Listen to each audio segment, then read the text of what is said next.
Hi there. This is going to be the footwork for the leader for the Sugarpush. So what I'm going to do is I am facing the partner. I'm going to stay facing the partner throughout the whole move.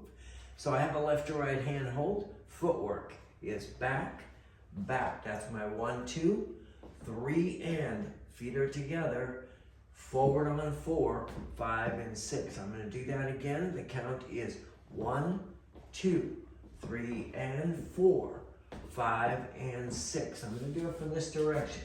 Left foot always goes back on count 1 for the leader. 1, 2, equal steps. 3 and 4, 5 and 6.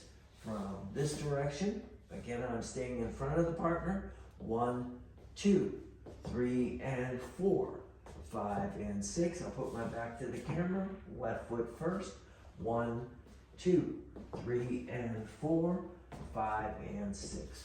So there you have it. That is the footwork for the Sugarpush West Coast Swing. Bye-bye.